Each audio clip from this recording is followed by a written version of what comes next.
Bonjour, ici Emmanuel Marseille de la numérologie évolutive et nous allons continuer à étudier le tarot en lien avec la numérologie.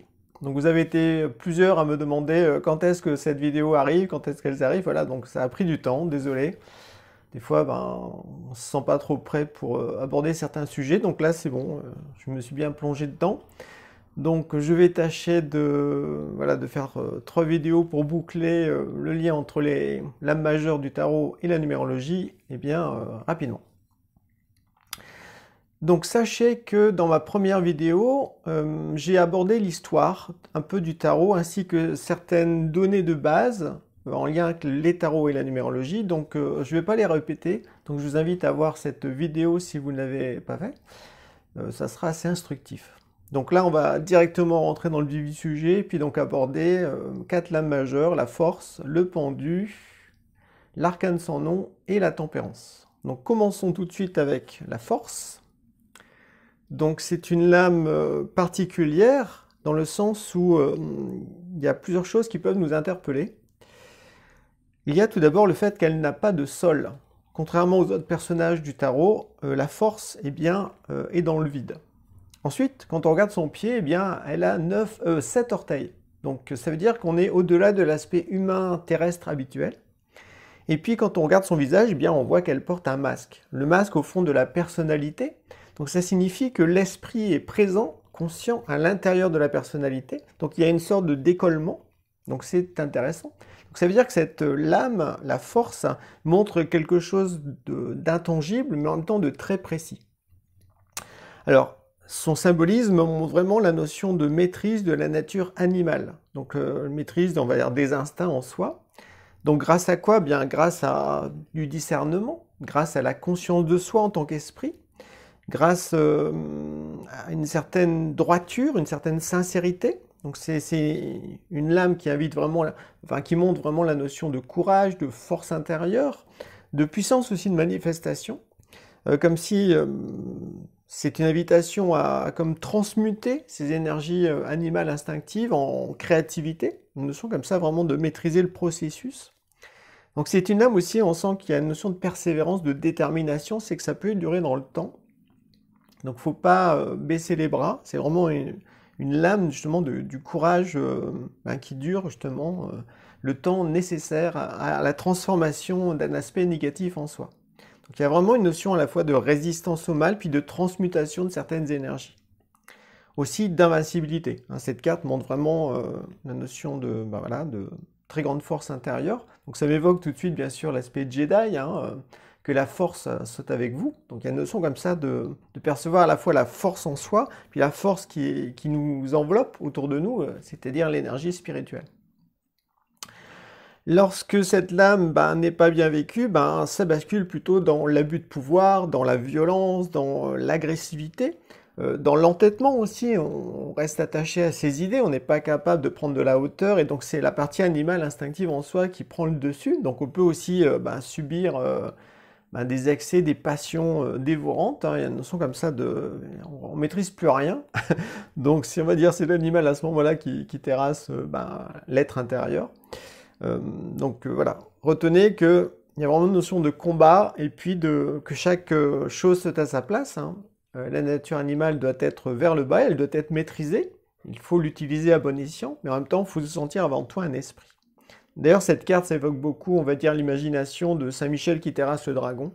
Vraiment cette notion comme ça de droiture, de force. D'ailleurs cette carte nous montre qu'elle ne regarde pas l'animal qu'elle maîtrise, elle regarde devant comme si elle fixait un idéal, elle fixait la vérité.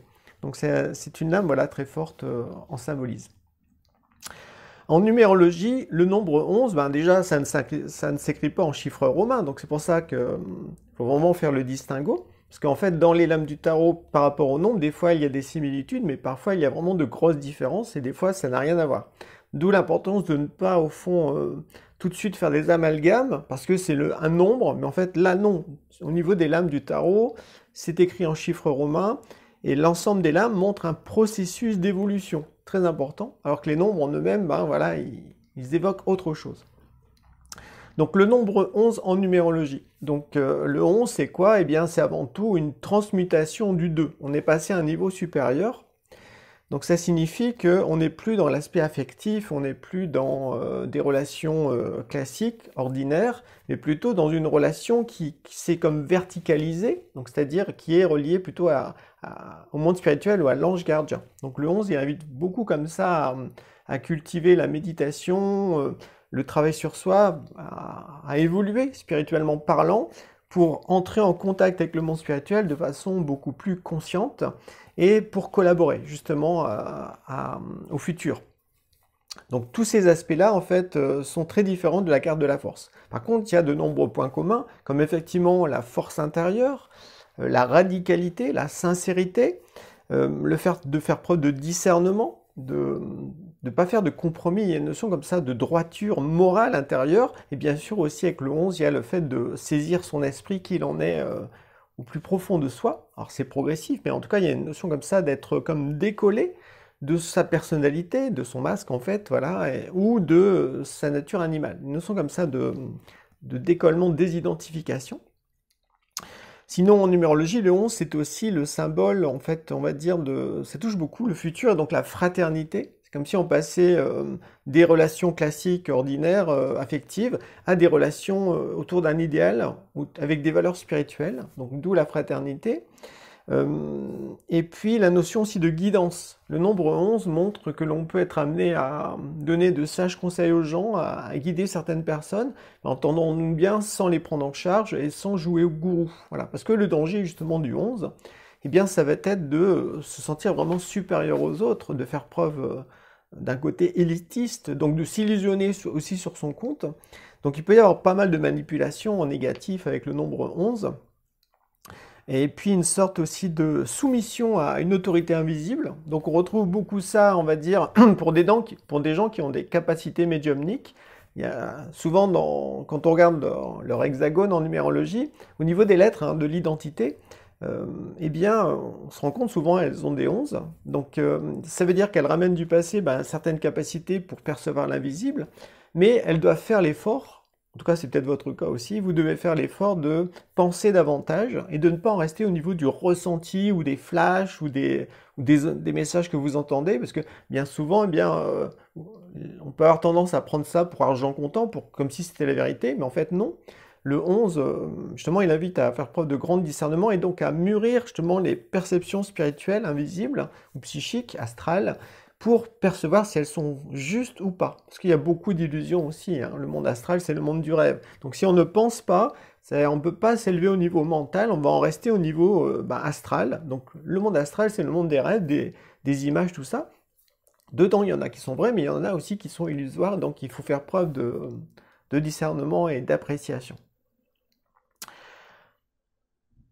Donc, quelqu'un qui aurait du 11, en fait, au fond, dans ses lettres, hein, dans les calculs de ses lettres, ça veut dire qu'il ramène des capacités psychiques, spirituelles, ou c'est quelqu'un qui peut être aussi très original dans sa créativité.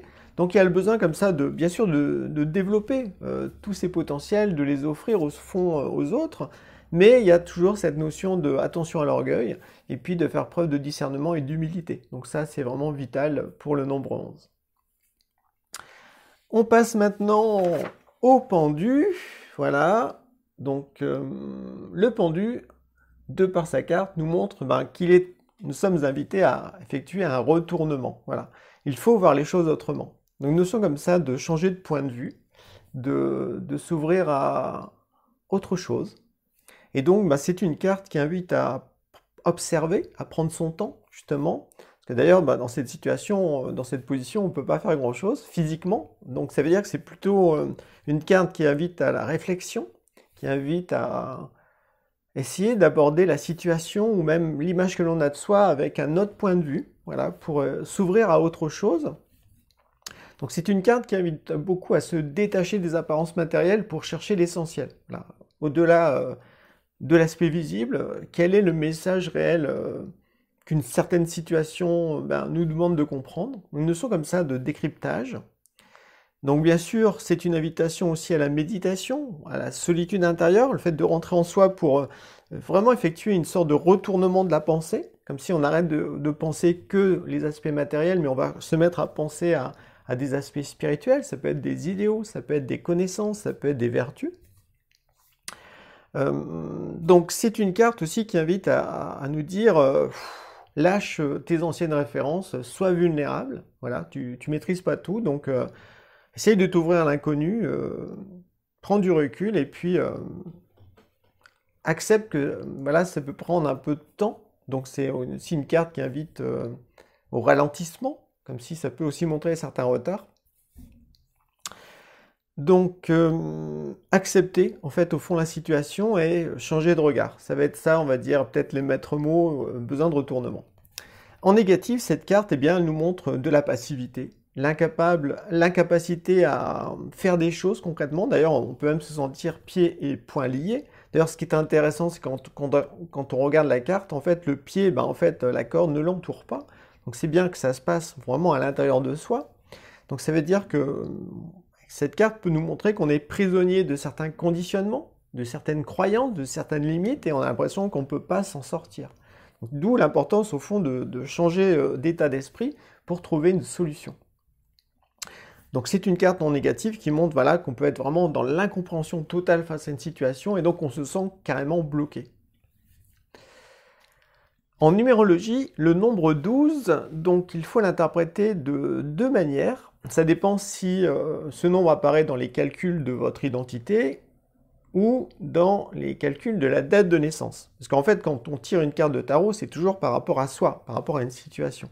Donc quand on va essayer de faire la comparaison comme ça avec les nombres en numérologie et les lames du tarot, il faut bien sûr que ce soit directement relié à nous.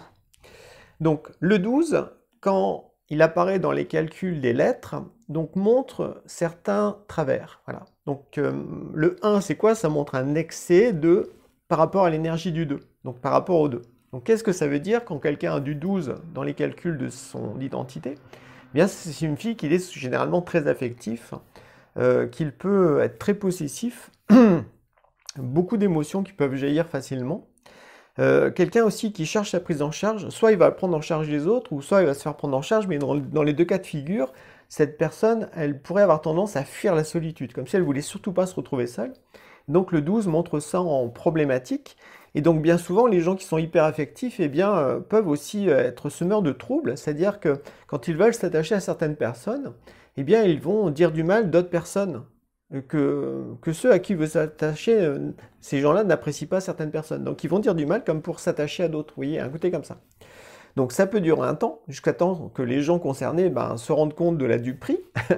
Et à ce moment-là, en fait, au niveau des retours karmiques, si la personne, elle vit vraiment son 12, en sachant que quand c'est dans les calculs, ça ne veut pas dire que la personne va le vivre, mais c'est comme s'il y avait des tentations ou des faiblesses qui pouvaient nous faire basculer dans cette direction-là.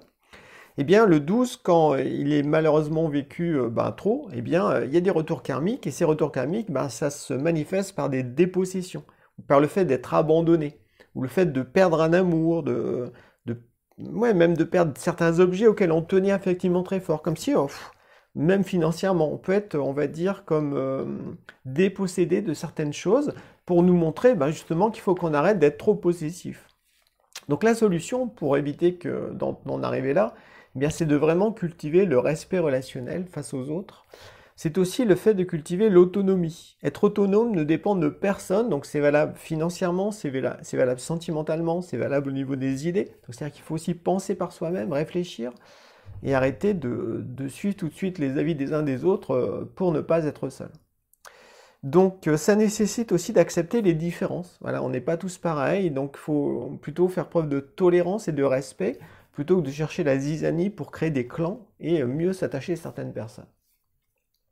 Si maintenant le 12 apparaît dans les calculs de la date de naissance, par exemple vous êtes né un 12 ou votre chemin de vie ça peut être le 39 par le 12 et ça donne 3, voilà, ou votre mission de vie ça peut être 12 aussi, eh bien dans ce cas-là le 12, faut le voir autrement. Là c'est plutôt le fait d'associer le 1, c'est le masculin et le féminin. Donc, une invitation comme ça à associer en soi l'énergie masculine et l'énergie féminine pour pouvoir s'exprimer de façon correcte et juste. Le 12, ça fait référence aussi aux 12 signes du zodiaque. Donc là encore, il y a une notion d'ouvrir sa pensée à d'autres points de vue. Donc il faut élargir sa vision des choses. Il faut essayer de voir les choses avec plusieurs angles différents.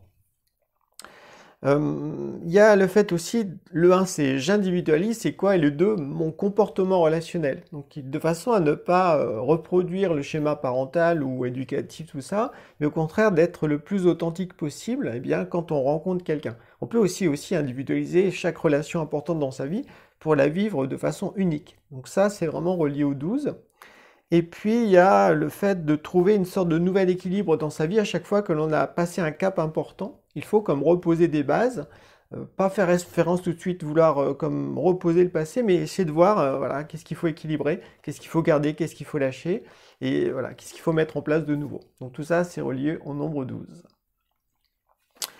On aborde maintenant le 13, qui est l'arcane sans nom. Donc, arcane sans nom, c'est intéressant, ça veut dire que ça montre qu'on est dans une transformation. On est dans une mort-renaissance. Donc, il faut accepter justement les changements qui apparaissent dans notre vie. Voilà. Donc, cette lame nous invite comme ça à ne pas avoir peur de la mort, mais généralement, c'est une lame, quand on la tire, qui peut inquiéter, parce que déjà, le squelette, tout ça, ça fait peur. En Occident, on n'a pas forcément une bonne image de la mort, hein. C'est quelque chose de fini, de dur, de froid, de noir, voilà. Alors que dans d'autres cultures, au contraire, les gens perçoivent que la mort, voilà, c'est comme la naissance de l'autre côté, dans un autre monde. Donc en fait, il faut comprendre que cette carte, eh bien, le personnage, le squelette, ne tranche en fait que ce qui est déjà mort dans notre vie, voilà. Et en fait, c'est cet attachement à ce qui est obsolète, ce qui est dépassé, qui est fini, qui crée en fait la souffrance que l'on a en nous. Donc c'est vraiment une carte de ce fait qui invite à lâcher prise, à accepter d'entrer dans le courant de la vie, à accepter au fond d'évoluer, de changer, de mourir radicalement à certains principes ou à peut-être certaines relations, certaines activités, un certain mode de vie pour recréer quelque chose de nouveau. Donc une notion comme ça de passer... de vivre un passage d'un état à un autre. Et donc c'est intéressant, comme c'est l'arcane sans nom, eh bien elle nous invite à nous nommer vraiment plus précisément. Donc se nommer, eh bien ça nécessite de réfléchir en se disant, mais quand je me décolle de ma personnalité, de mon passé, de tout ce que j'ai vécu concrètement, matériellement, au fond, comment est-ce que je pourrais me définir en tant qu'esprit? Quelles sont les qualités, les idéaux qui me parlent, ou les symboles universels auxquels je me sens vraiment profondément relié? Qu'est-ce qui est éternel en moi? Donc voilà, cette carte, elle invite vraiment aussi à se nommer dans une quête d'identité profonde, au-delà de la personnalité extérieure, sociale, familiale, habituelle. Donc il y a vraiment une notion d'être invité à se libérer du passé pour aller vers l'inconnu avec confiance. Quand cette carte ou l'état dans lequel on se trouve est mal vécu, eh bien ça fait référence beaucoup à l'angoisse, au fait de refuser de changer. On est très attaché au passé, on a très peur du futur, on a très peur de la mort aussi, parce qu'on n'en a pas une image juste. Et donc on reste à tout prix sur ses positions. Donc ça montre vraiment un refus d'évoluer, donc de stagnation. Et donc forcément, mais tôt ou tard, de toute façon, il y a des choses qui lâcheront parce que cette lame nous montre vraiment que le changement est en marche et rien au fond ne pourra l'arrêter. C'est nous qui au fond, avec nos limites, nos croyances, nos peurs, bloquons ça, mais tôt ou tard, forcément, on sera pris dans le courant et puis autant lâcher prise tout de suite et puis rentrer dans cette nouveauté. Parce que cette nouveauté, au fond, elle est toujours bienveillante et elle va nous inviter, nous pousser à nous révéler davantage en tant qu'esprit sur Terre. Voilà. En numérologie, le 13, ça n'a absolument rien à voir avec l'énergie de la lame 13, justement. Donc au niveau des lettres, quand ça apparaît dans les calculs de l'identité, qu'est-ce que ça signifie? Eh bien, le 1, c'est un excès par rapport au nombre 3. Donc là, ça nous montre quelqu'un qui risque de se mettre beaucoup en valeur, de se sentir sur un piédestal, de regarder les gens de haut, de faire preuve d'orgueil, de jouer au chef, de donner des ordres, d'avoir une parole en fait pas terrible, voilà, de critique, tout ça, pour à chaque fois comme rabaisser les gens pour se sentir au-dessus. Voilà. Donc quand la personne elle est trop là-dedans, tôt ou tard, il y a le retour karmique qui apparaît. Et là, il va y avoir des situations qui vont la faire tomber de son piédestal, puis elle va tomber de haut, vraiment très bas. Et à ce moment-là, elle pourrait beaucoup se dénigrer. Et puis, c'est un nombre, en fait, qui dit que des fois, on pourrait être obligé, justement, d'accomplir des tâches ou des corvées pour justement nous rabaisser, pour nous montrer notre véritable niveau, dans une notion comme ça de faire preuve d'humilité très fort, hein, parce que sinon ben, on peut se prendre des grosses baffes avec ce nombre, quand on le vit vraiment très mal, hein, quand on l'exprime malheureusement avec son ego. Donc, puis il peut y avoir aussi plein de pertes, hein. Ça peut être des pertes financières, matérielles, relationnelles, etc. Bref, il y a tout le monde auquel on s'était construit avec une notion de hiérarchie, tout ça, on se sentait bien sûr tout dessus, en tant qu'élite, voilà. Et bien tout ça, quand tout s'écroule, les gens, ben, ils peuvent aussi nous abandonner. Donc la solution, pour ne pas tomber là-dedans, c'est bien sûr de cultiver l'humilité. Donc plutôt que de donner des ordres aux gens, eh bien il faut montrer l'exemple, il faut le faire. Montrer comment on fait en fait, voilà. Et puis, ne rien attendre en retour.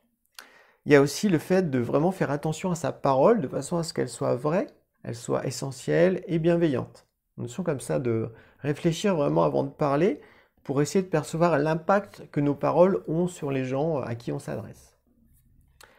Si maintenant le 13 apparaît dans les calculs de votre date de naissance, que ce soit dans votre jour, votre mission ou votre chemin de vie, eh bien là, ça montre que vous êtes invité à développer une créativité originale, voilà, à faire preuve aussi à vous individualiser profondément, pour vraiment montrer votre différence. Donc c'est un nombre qui pousse vraiment à rayonner qui l'on est, à s'exprimer de multiples manières. Donc ça peut partir un peu dans plusieurs directions, mais voilà, l'important c'est aussi de jouer avec la vie, de montrer qui l'on est, d'exprimer son esprit en fait, et de prendre conscience aussi de qui l'on est au-delà de sa personnalité. Comme le 13, ben, si on le réduit, ça fait 4, eh bien ça montre aussi la notion d'être intègre, parce que le 1, ça correspond à l'esprit, le 3, ça correspond à la personnalité, et le 4, c'est le corps physique. Donc, ça veut dire que vraiment, on se sent un esprit incarné dans un corps physique, et qui utilise une certaine personnalité dans cette vie pour s'exprimer, et apporter du bien et de bonnes choses dans le monde. Donc ça, c'est vraiment le nombre 13 quand ça vient dans les calculs de la date de naissance. Et pour terminer avec cette vidéo, eh bien, la tempérance. Donc la tempérance, eh bien, on peut l'avoir à plusieurs degrés. Tout d'abord, cette lame, quand on la regarde, ça évoque vraiment la notion de fluidité, de bien-être, d'harmonie. Donc l'importance des échanges, de l'écoulement des énergies d'un état à un autre. Il faut savoir que le vase bleu, ça correspond plus, on va dire, aux énergies mentales, et le vase rouge, c'est plus les énergies volontaires. Donc c'est comme s'il fallait apprendre comme ça à équilibrer notre pensée et puis la volonté. Donc ça veut dire que nos pensées doivent en quelque sorte orienter notre énergie dans la bonne direction, de même que quand la volonté remonte dans la pensée, ça lui apporte plus de concentration. Donc c'est comme ça de faire preuve d'équilibre dans sa vie, voilà, d'être tempéré, donc c'est-à-dire qu'on n'est pas dans les extrêmes avec cette carte, positivement en tout cas. Pour ne pas être dans les extrêmes, ça veut dire qu'on est à l'écoute de son cœur, on est au centre et en équilibre. Donc ça veut dire aussi que c'est une carte qui invite à trouver son rythme juste dans chaque situation. Comme cette carte montre que c'est un ange, il y a des ailes, eh bien c'est une carte qui invite à s'ouvrir au monde spirituel, notamment à la relation avec son ange gardien. Donc il y a un effort à faire pour, là encore, s'extraire du monde matériel pour essayer de voir les choses avec plus de vastitude. Donc d'essayer de collaborer avec son ange de façon consciente et adulte. Donc ça demande de s'élever, donc ça demande au fond de s'extraire de l'aspect émotionnel classique pour être plus dans un ressenti intérieur profond, et le fait aussi de cultiver une pensée spirituelle claire et limpide. Donc notamment, un des sujets à réfléchir, ou à méditer ou à lire, c'est tout ce qui touche le monde angélique, donc l'ange gardien notamment. Lorsque cette carte est mal vécue, eh bien ça entraîne beaucoup d'instabilité, de désordre en fait. Là, on n'est plus du tout équilibré, au contraire, on est dans la démesure, dans les extrêmes, donc ça part dans tous les sens, dans la précipitation, on n'est plus du tout dans son rythme.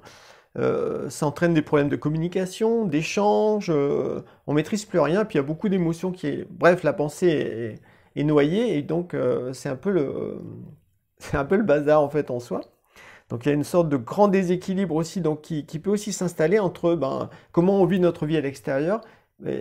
C'est très loin de nos convictions profondes que l'on avait saisies à un moment donné. Donc nous sommes comme ça de grands déséquilibres, d'intempérance en fait, voilà, ça part dans tous les sens.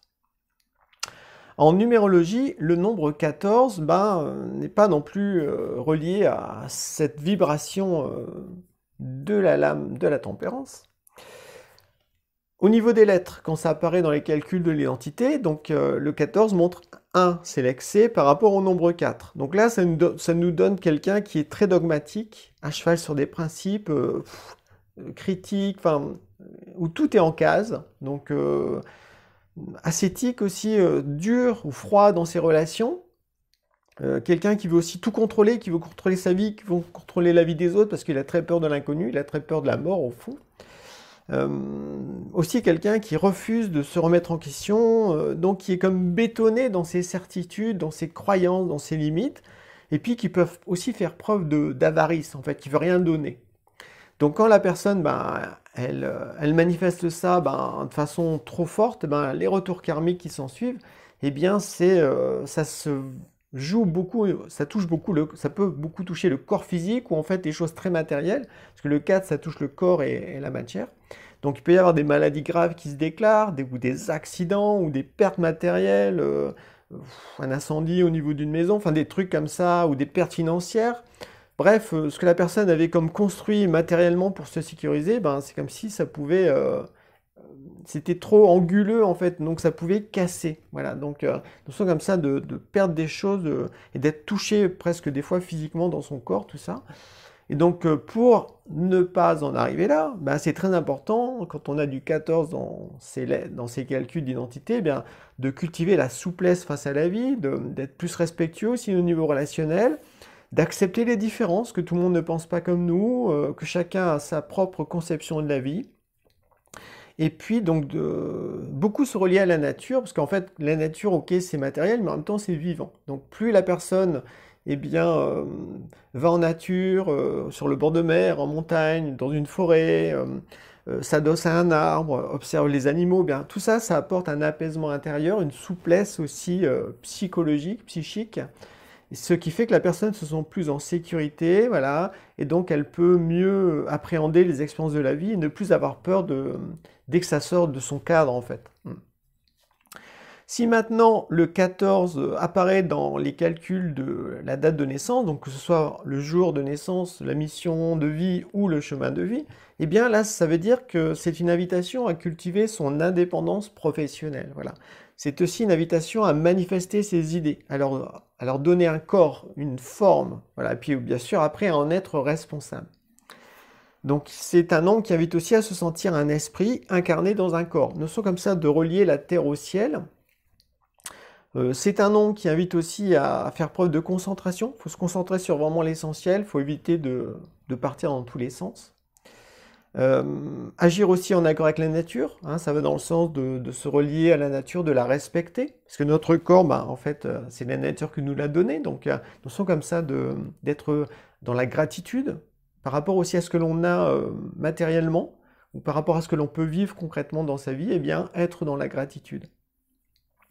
Et puis, avec le 14, il y a aussi le fait de, pourquoi pas, créer des structures qui vont être plus humaines, plus respectueuses, voilà, de chacun, de la nature aussi, et puis peut-être aussi des valeurs spirituelles. Une sorte comme ça de, ouais, pourquoi pas être un bâtisseur, une bâtisseuse du futur avec le nombre 14. Donc voilà ce que j'avais à vous partager sur ces 4 lames, en lien avec les nombres 11, 12, 13 et 14. Je vous dis à bientôt dans la prochaine vidéo sur le tarot. Bonne journée à vous, au revoir.